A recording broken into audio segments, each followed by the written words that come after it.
After numerous leaks and rumors, the AMD Radeon RX 6950 XT has arrived, accompanied by the Radeon RX 6750 XT and RX 6650 XT, with faster memory, higher GPU clocks, and a modest increase in power consumption. AMD fastest can go toe-to-toe with NVIDIA's fastest and come out with some key wins. 4K and ray tracing still favor NVIDIA, but at nearly twice the cost, it's difficult to justify moving up to the RTX 3090 Ti. Nevertheless, for anyone who wants maximum AMD performance, the 6950 XT ranks as the best graphics card from Team Red and even takes over the top position in our GPU benchmarks hierarchy, at least for the traditional ranking. AMD didn't provide samples of its new cards, unfortunately, and despite our best efforts, we were only able to procure the RX 6950 XT prior to launch thanks to Sapphire. We'll have RX 6750 XT and RX 6650 XT reviews in the near future, and we already have an Asus RX 6750 XT in hand. It arrived yesterday, but testing isn't complete yet. As with NVIDIA's RTX 3090 Ti launch, that means we'll be using factory overclocked cards, which is probably fine as that's what most people will be buying anyway. Here's the breakdown of the specs for the top AMD and NVIDIA GPU, plus the other two new AMD offerings. AMD 3 new models take the existing Navi 21, 22, and 23 GPU in their maximum configurations and add an 18GB GDDR6 memory, slightly higher power levels, and increased prices. The RX 6900 XT and RX 6700 XT will apparently continue to be sold alongside the newcomers, while the RX 6600 XT will be phased out and the RX 6650 XT will be the sole replacement. AMD hasn't announced any official price changes to the 6900 or 6700 cards yet, though we've seen the RX 6900 XT selling for as little as $900 after a $50 rebate in the past week.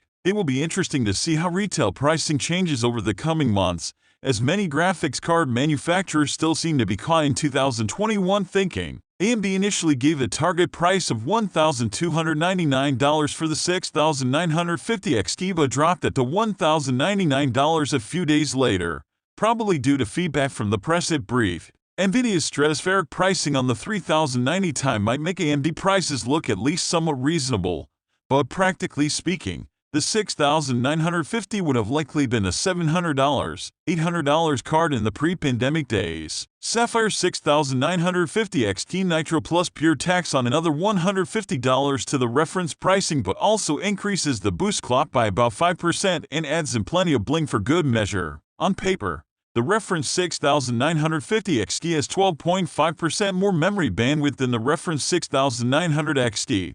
While the game clock is only 85 MHz higher, 2100 MHz vs. 2015 MHz, that's a small 4.2% improvement in theoretical clock speeds.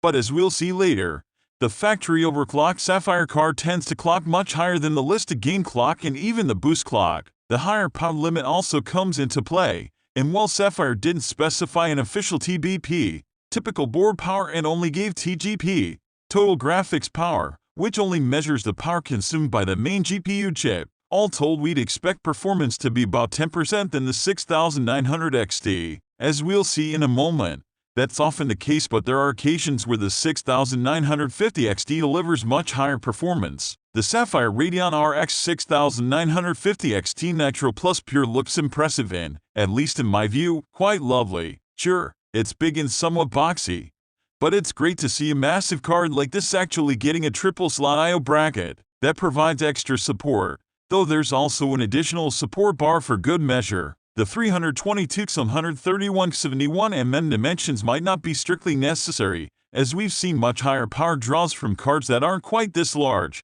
but it does help keep temperatures down. The card isn't as heavy as some other cards we've looked at, though neither is it a featherweight, tipping the scales at 1,582. Of course, beauty is subjective, but while most of my fellow editors think the card itself looks good, one voted towards Sapphire the ugliest GPU box of 2022 award and the year's not even half over. Maybe the blazing gold raccoon face or whatever will help attract some sales on retail shelves, assuming it actually sits on a shelf for any reasonable amount of time. Once you've installed the card in your PC, You can stash the box in your closet and never look at it again, unless you want to. Sapphire provides a healthy amount of RGB lighting on the Nitro Plus Pure. On the top of the card, the Sapphire logo and light bar light up in cycle one set of colors, while the three fans comprise a second lighting zone. Of course, as with so many graphics cards, the instant you install the card in a traditional PC case, the fans will face downward and are only useful for ambient lighting. Regardless, if you like the pretty, shiny lights, the Nitro Plus should suffice. Like most other modern graphics cards, the Sapphire RX 6950 XT includes 3 DisplayPort 1.4 and 1 HDMI 2.1 outputs. As noted already, the I/O bracket is 3 slots wide, with 2 of those slots dedicated to letting air flow out of your PC case. However, the perpendicular orientation of the heatsink fins means almost no air will actually do so. There are 3 power connectors, a somewhat unusual arrangement of dual 8-pin PEG with a single 6-pin PEG. PCIe spec means the power connectors alone can provide up to 375 W of power, with up to another 75 W coming from the X16 PCIe slot. That should be more than sufficient, and we measured peak power draw of around 400 W in overclock mode during testing. Sapphire also notes that it uses a dedicated VRAM heatsink to help keep the faster memory running cool. Our gaming test consists of a standard suite of 8 games without ray tracing enabled, even if the game supports it, and a separate ray tracing suite of 6 games that all use multiple RT effects. For this review, we'll be testing at 4K, 1440 and 1080p at ultra settings, which generally means maxed out settings, except without SSA if that's an option. Besides the gaming tests, we also have a collection of professional and content creation benchmarks that can leverage the GPU. For all graphics cards, we use SBC ViewPerf 2020 V3 and Blender Benchmark 3.10. In addition to those, on NVIDIA GPU, we also run AMD Octane and V-Ray. Blender, Octane, and V-Ray all focus on 3D rendering, but only Blender 3.10 currently provides GPU rendering acceleration on AMD RX 6000 cards. SBC ViewPerf consists of a suite of professional applications, including CAD/CAM, medical, and 3D rendering. We're using AMD pre-launch drivers, which will basically be similar to the presumably upcoming 22.5.1 release. Either way, in order to keep the chart sensible, we retested all the AMD GPU with the latest drivers. Extreme performance graphics cards tend to be used at higher resolutions, and 4K Ultra was the only resolution we tested where the RX 6950 XT couldn't beat the RTX 3090 Ti in standard gaming performance. It does come in second place overall, beating the RTX 3090, which is perhaps one reason why NVIDIA released the 3090 Ti at the end of March. In the individual game charts, the performance jump from the 6900 XT to the Sapphire 6950 XT mostly followed the clock speed increases. Overall performance improved by 11%, while we saw a range of improvements from 8% to 19% in the 8 selected games. Against the RTX 3090 Ti, the 6950 XT was 6% slower overall, though it didn't lose every game. Forza Horizon 5 still favored AMD by 12% and Far Cry 6 by just over 3%. The other 6 games did give NVIDIA the win, however, with a 3%, Watch Dogs Legion and Borderlands 3 up to 30%, Flight Simulator and Total War, Warhammer 3 margin of victory. As usual, the games you play will determine whether AMD or NVIDIA ends up the better selection. As a value alternative, AMD obviously wins easily, though any GPU costing over $1,000 hardly represents a good value. Still, paying nearly double for a 6% increase doesn't strike us as meaningful. Using games with lots of ray tracing effects did change the rankings quite a bit, where the RX 6950 XT came in second place overall in our standard suite. It dropped all the way to 6th place in our DXR test suite, and we didn't even test the RTX 3070 Ti at 4K Ultra. There's a good reason for that, with 19.2 FPS on average for the RX 6950 XT across the 6 DXR games. Another interesting point is that the RX 6950 XT gets more than the theoretical maximum 12.5% increase in performance compared to the RX 6900 XT. Several of the games are right around the 10% mark,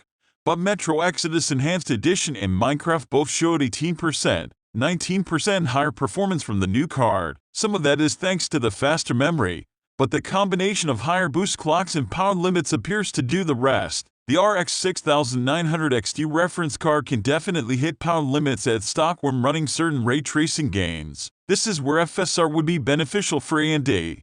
But Cyberpunk 2077 is the only game with FSR support out of these 6. We'll have to wait and see if FSR 2.0 can make bigger inroads. But really, AMD simply needs faster hardware to handle 4K with maxed out ray tracing settings in most of these games. Metro Exodus Enhanced Edition was the only game to clear 30 FPS, and only barely. We're also curious whether AMD will add Tensor Core-like hardware to RDNA 3 when that arrives, given that Intel has that on ARC, and AMD has similar hardware on its data center M1200 series Aldebaran GPU. Intel's SS will support the Matrix engines on ARC and will use Defera and Tate hardware on non-Intel GPU as far as we're aware. But maybe AMD and Intel could kiss and make up and try to make ZSS a truly open competitor to DLSS. Stranger things have happened. So, hope you liked our video and subscribe to the channel. We will be right there in next video. Take care, bye.